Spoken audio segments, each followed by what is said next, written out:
Dino wants to give it to Don. Basketball player na naging businessman at ngayoy politician. Talagang makulay ang karera ni San Juan City Mayor Francis Zamora. 2 terminong naging Vice Mayor ng San Juan noong 2010 at 2013. Bigumang maagaw ang pagkaalkalde kay dating San Juan Mayor Gia Gomez noong 2016.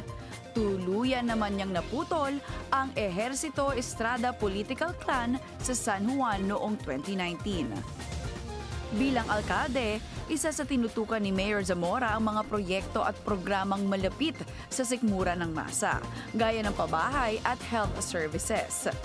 Sa kasalukuyan, bukod sa pagiging ama ng San Juan, siya rin ang presidente ng Metro Manila Council at co-chairperson ng Regional Peace and Order Council.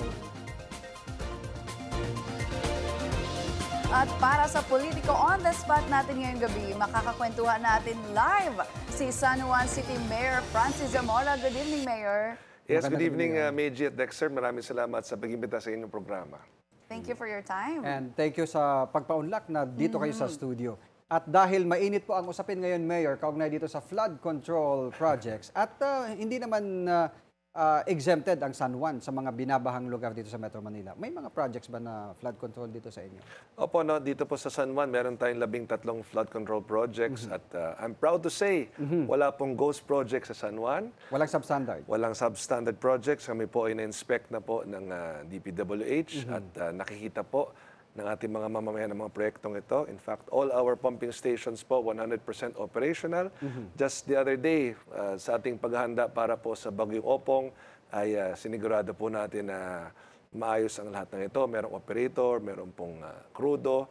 At salamat sa Diyos, hindi po natin kailangang paandarin sapagkat di naman po talaga naging matindi ang epekto po sa atin. So, I'm proud to say po, dito sa San Juan, maayos po ang ating projects. Hindi lamang ang ating flood control projects, ngunit ang lahat po ng ating infrastructure projects. Yung sa San Juan River, kasi di ba, madalas umaapaw yan pag talagang malakas yung ulan. Wala bang plano, Mayor, na itaas yung Actually, yung wall, yung river wall, para hindi Sige po, tamang-tama na tanong niyo po yan. Just to give everyone the correct information po. Ang San Juan River po ay 9.8 kilometers ang haba. Ang bahagi po ng San Juan dyan ay 2 kilometers lang. 2 kilometers lang. At unfortunately for us, kami po ay nasa downstream. So lahat po ng tubig at ganoon din po yung basura ay pababa po sa aming lungsod. Tamang-tama nga po, no, na pinapag-usapan po natin yan. Si Ginoong Ramon Ang po ay nagsabi na po sa atin na tutulong sa pag-dredge ng San Juan River at ng ating dalawang creeks. Ito po ang ating Maytunas Creek at Ermitaño Creek na konektado parehas po yan sa ating San Juan River. Bakit po umaapaw? Sapagkat nawala na po yung dating lalim nito. Kinakailangan na talagang, yes, yung burak, yung silt, yung basura, nag-ipon na po sa ilalim ito. So, kinakailangan po talaga i-dredge yan para bumalik yung dating lalim. At sa aming pagpupulungan ni Ginoong Ramon, meron siyang teknolohiyang sinasabi na gagamitin po nila. Kaya excited po ako sapagkat siya na mismo po ang personal na nagsabi po sa akin ng kanyang plano para po sa ating San Juan River. At meron silang mga heavy equipment para dito, meron silang teknolohiya para dito. At ngayon pa lamang ako ay nagpapasalamat na sa kanya sa itutulong niya po sa San Juan. Mayor, nabanggit niyo po, no, which is a good thing na wala pong ghost projects and mga substandards projects na infrastructure sa inyong city. But as a president of Metro Manila Council, meron po ba kayong mga information sa other cities na nagkaroon po ng mga ganitong klaseng proyekto? At ano po yung role ng Metro Manila Council sa ICI investigation na ongoing pa rin po hanggang ngayon? Okay, a few weeks ago, kami po ay nagkaroon ng isang caucus ng Metro Manila Council. Marami po sa ating Metro Manila mayors ang pumunta. Kasama po natin si Chairman Don Artes. At binanggit po ni Chairman Artes Aden na isubmit na nga ang aming mga flood control projects sa kanila sapagkat magiging bahagi po ito ng investigasyon. Ang ICI po, meron silang mga protocols, meron silang procedures when it comes to investigation. So I honestly don't know kung ano po ang nagiging procedure po nila pagdating dito. Ngunit ang lahat naman po ng lungsod ay pwede nilang dalawin at any time. No? At nakikita po natin, marami na hong mga ibang nadalawang ICI at meron din tayong mga kasamang mayor sa Metro Manila na may mga sentimento, may mga hinaing sapagkat bigla na nga raw hong nagkakaroon ng mga proyekto sa kanilang mga lungsod na walang koordinasyon po sa mayors. No?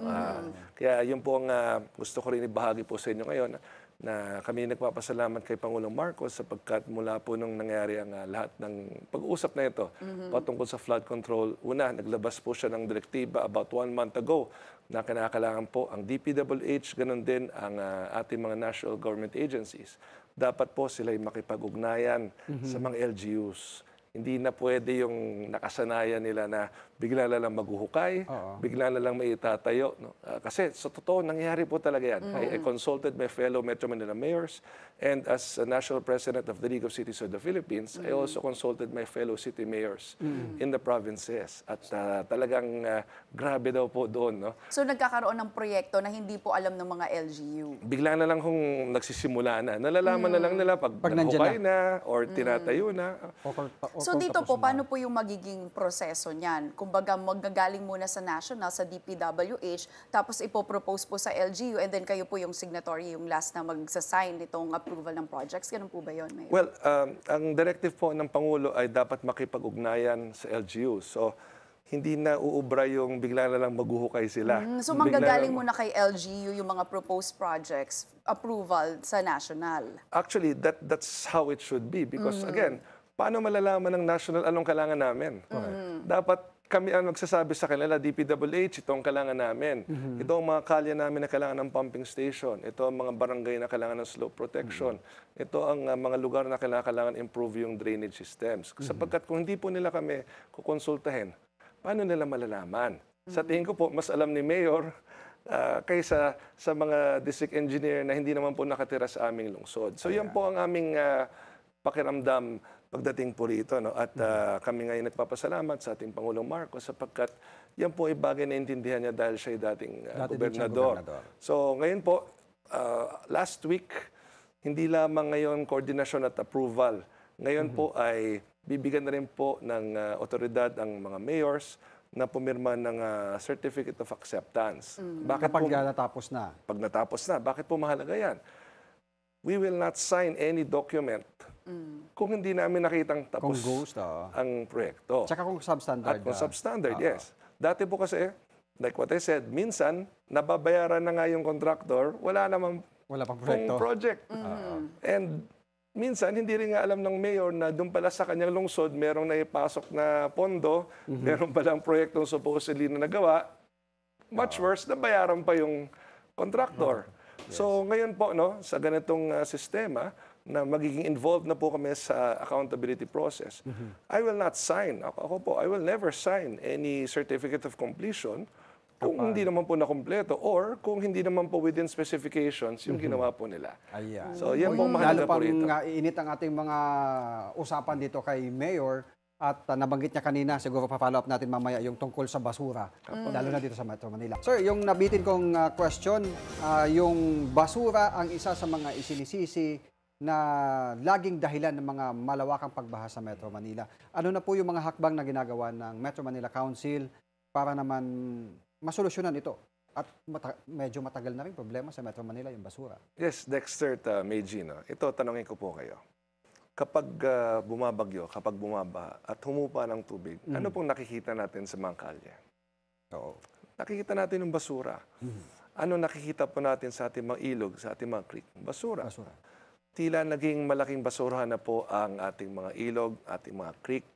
At nakakalungkot po na meron tayong mga kapwa Pilipino na hindi po disiplinado pagdating po sa pagtapon ng basura. Kung kaya't ang Metro Manila Council po ay nagpasa na ng isang resolusyon kung saan itinataas na po ang multa sa pagtapon ng basura sa maling lugar to 5,000 pesos. Yan po ang maximum allowed penalty under the local government code kung kayo po ay isang lungsod. Kung kayo naman po ay isang bayan, up to 2,500 pesos. So dito po sa Metro Manila, meron po tayong 16 na lungsod at isang bayan. Ang Pateros po, 2,500 pesos ang maximum penalty. ang 16 cities naman po ay 5,000 pesos. So muli, natatanungin ko kayo at ating mga mamamayan, sino ba magmumulta? Magtatapon lang ng basura sa maling lugar. So kung wala ho kayong planong magtapon ng basura sa ating mga ilog, sa mga creek, sa mga kalye, wala kayong dapat alalahanin. So ito po ay bahagi ng ating pagpapasok sa ating puso't isipan na dapat maging disiplinado po tayo bilang mga mamamayan. Ang basura po ay isa sa mga dahilan ng pagbabaha. Hindi ko po sinasabing ito lang po ang dahilan, ngunit isipin natin kung matanggal po ang basura sa ating mga waterways, kung mawala siya sa ating mga drainage system po, mas nadaloy po ang tubig dyan kapag umuulan. So yun po ay isang hakbang upang makatulong din may ibsan ng problema ng pagbaba sa Metro Manila. Kumbaga, lahat tayo sangkot, lahat ay may obligasyon, no? Sa usapin ng mga basura. May responsibilidad. Ngayon naman, Mayor, dahil last term nyo na po bilang alkalde ng San Juan, ano po yung mga priority projects ninyo para po sa inyong lungsod? Actually, Meiji, ang talagang tinututukan ko po ngayon ay ang ating 4PH program. Ito ang ating pambansang babae para sa Pilipino program, kung saan approved na po ng SHAFC o ang ating Social Housing Finance Corporation ang unang gusaling 4PH po namin. Ito po ang magiging pinakamataas na 4PH building sa buong Pilipinas. 34 stories po siya. More than 1,000 units. Kung gaano katangkad si Mayor Francis Zamora, ganyan katangkad ang din ating ang mga gusaling gusali. babahay. At tayo nga po ay talagang tutok po rito. This will be the first 4PH building in San Juan. But meron na po kaming kasalukuyang tinatayong 22-story high-rise in-city socialized public housing sa Barangay St. Joseph naman. So right now, we have 2 buildings that are being constructed, and in the next few months, a third one will start already. So tuloy-tuloy lang po tayo dito nakatutok dahil ang layunin po natin ay mabigyan ng pagkakataon ng mga San Juanenyo magkaroon ng sariling tahanan sapagkat ang laking porsyento ng ating mga mamamayan po umuupa lamang. Wala silang masasabing sarili lang tahanan. So dito po tayo nakafocus. Aside from that, sinimulan na rin po natin ating makabagong San Juan Sports Center. It will be a multi-level sports center. Magkakaroon po yun ng 25-meter 5-lane swimming pool, facilities for different sports such as boxing, mixed martial arts.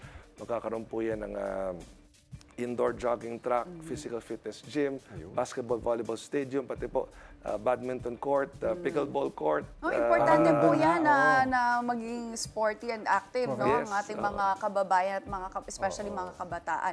Ngayon naman, Mayor, I wanna touch on, kamusta po yung relasyon ninyo with Estrada Ejercito Clan? And gusto ko pong malaman yung comment ninyo dahil ang dami pong mga comments ng mga personal na pagtuligsa, personal comments against Senator Jingo Estrada. What's your comment about that? Well, first of all, pagdating po sa relationship, ako sa totoo lang naman, in the instances na nakikita po kami, ako naman po lumalapit sa kanila, binabati ko sila. I will always be respectful naman. At nagkita ho kami recently ni Mayor Gia Gomez at ni Senator J.V. Ejercito sa simbahan nung celebration po ng ating kapistahan a few months ago. Ako naman po lumapit sa kanila at bumati during the portion ng ating giving of peace. Ako naman po lumapit sa kanila. So ako po, honestly, I'm just focused on my roles and responsibilities as Mayor of San Juan and as Metro Manila Council President and also as National President of the League of Cities of the Philippines. Pagdating naman po kay Senator Jingo, yes, napapanood natin sa balita ang mga bagay na binabanggit tungkol sa kanya. Then ako po, let's just let the legal process move forward. No? Wala naman po kung anumang rason na magkomento tungkol dito sapagkat gusto nating hayaan ang prosesong legal na umanda. Yes. Kung mapapatunayan talaga na meron siyang sala, then he has to face the consequences. No? So, tingnan po natin. Sa totoo lang, iba-iba po ang bagay na ating narinig. Ano ba yung tinatanong niyo tungkol ba doon sa... Personal, yung kanyang kasarian, sinasabi ng mga netizens. Well, Kung ano po yes. bang sinasabi niyong gusto mapatunayan, Mayor? Actually, di ba, dalawang bagay yung napapanood natin sa balita. Isa yung tungkol sa flood control, no? Yes. And isa naman yung tungkol doon sa Personal na buhay. personal na buhay. So again, let us see kung ano ba talaga ang totoo. Kasi alam niyo naman ngayon, yung balita, no? Kinakailangan suriin mo rin ng mabuti, di ba? I'm not saying it's true, I'm not saying it's not true. All I'm saying is we have to be discerning when it comes to all of this. No? At kung merong mga pruweba talaga, di ba? Kasi sinasabi nga, meron daw resibo, di ba? Yun ang Ilabas curious na. ako. Anong klaseng resibo ito? Gaano katibay ba ang resibong ito? At that's something that I'm sure people are waiting to see also. Kasi yan nga po, talagang laman siya ng Viber, laman siya ng hintayin na social natin media, yung gulong ng laman siya ng, hustisya. laman siya ng balita, di ba? Alright. Ito yung pinakamatinding question namin, Mayor. Panghuli, ano yung iyong nightly routine? Nightly Kahit routine. magbigay ka lamang po ng isa na nightly routine. Nightly Mayor routine. Zamora. To be honest with you, nagdadasal kami ng misis ko. Every night po yan. Before we sleep, we make sure na nagdadasal po kami ng aking asawa, ang aking nag-iisang asawa na si Kerry Zamora. Ayan, the family that prays together. Stays together. Alright. Maraming salamat, Nakausap Mayor. po natin. Thank you At po. Ngayon po maraming salamat si San Juan City Mayor Francis Zamora.